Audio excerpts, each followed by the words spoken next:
नमस्कार, स्वागत है आपका न्यूज़ बिहार के यूट्यूब चैनल भारत लाइव में।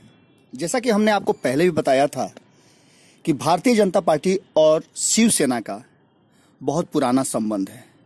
लंबे समय से दोनों पार्टियां एक ही धारा पर राजनीति करती आई हैं और एक दूसरे का पर्याय बनकर भारत की राजनीति में काम कर रही हैं।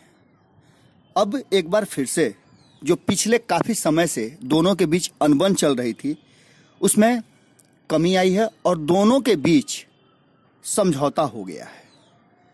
अगर कहा जाए तो ये समझौता बिहार से होकर के महाराष्ट्र तक पहुंचा और महाराष्ट्र से पूरे देश की हर राजधानी और पूरे देश भर में पहुंचा है। जैसा कि आपको जानकारी होगी और हमने भी आपको दिखाया था कि जदयू के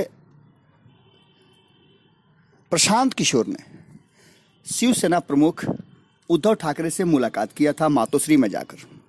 उस समय तो इसे गैर राजनीतिक और आम मुलाकात बताई गई थी।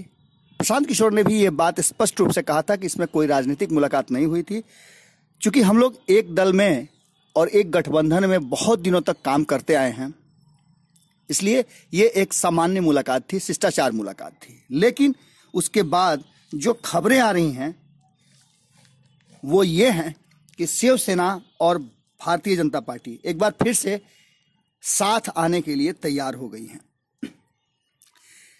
आप भी जानते हैं कि महाराष्ट्र में लोकसभा की 48 सीटें हैं।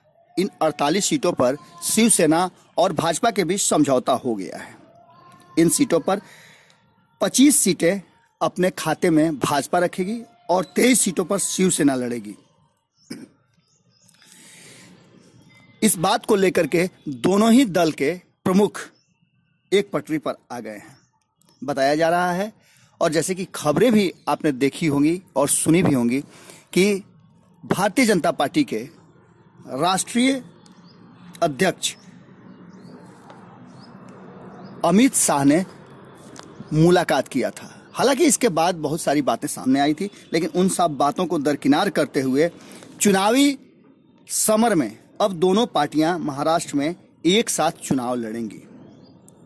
जैसा कि आपको हमने बताया कि 25 और 23 का फॉर्मूला तय हुआ है। इसके साथ ही विधानसभा के लिए भी दोनों पार्टी आपस में सहमति बना चुकी हैं। आने वाले विधानसभा चुनाव में दोनों पार्टियां बराबर बराबर सीट पर चुनाव लड़ेंगी। इस बात को लेकर के भारतीय जनता पार्टी की तरफ से कहा गया है कि दोनों पार्टियां समान विचारधारा वाली पार्टी हैं और दोनों में ये संबंध बहुत पुराना है। भाजपा अध्यक्ष अमित शाह और शिवसेना प्रमुख उद्धव ठाकरे के घर गए थे। उस समय 50 मिनट तक दोनों के बीच में चर्चा हुई थी। अमित शाह और उद्धव ठाकरे ने पिछले सारे मनमुटाव को भुलाकर आगे बढ़ने का वादा किया। अमित शाह ने कहा कि यह दोनों दलों के करोड़ों समर्थकों की इच्छा थी और उसे हम पूरा कर रहे हैं। दरअसल तुलनात्मक रूप से पिछड़ती शिवसेना को अधिक सीटों की दरकार थी, लेकिन लोकसभा चुनाव में उसे थोड़ा नीचे से संतुष्ट करना पड़ा है। वहीं विधानसभा में बराबर सीट लेकर शिवसेना ने भी बाजी अपने पाले में जरूर कर ली है। देखने वाली बात यह होगी कि शिवसेना और भारतीय जनता पार्टी की ये दोस्ती बिहार में भी कायम होती है या नहीं।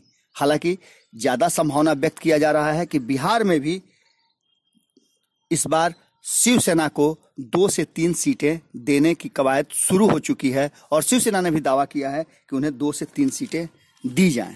इसमें पटना साहिब की सीट सबसे महत्वपूर्ण है। जुड़े रहिए न्यूज़ बिहार और भारत लाइव के साथ। हम आपको हर खबर से रखते हैं अपडेट। आप हमारे यूट्यूब चैनल भारत लाइव को सब्सक्राइब करें और बेल आइकॉन दबाकर हर खबर मुफ्त में प्राप्त करें। नमस्कार। हमारे फेसबुक पेज को लाइक करें, ट्विटर पर फॉलो करें न्यूज़ बिहार लाइव और साथ ही साथ हमारे यूट्यूब चैनल को सब्सक्राइब करें। सब्सक्राइब करने के बाद बेल आइकन दबाना ना भूलें। धन्यवाद।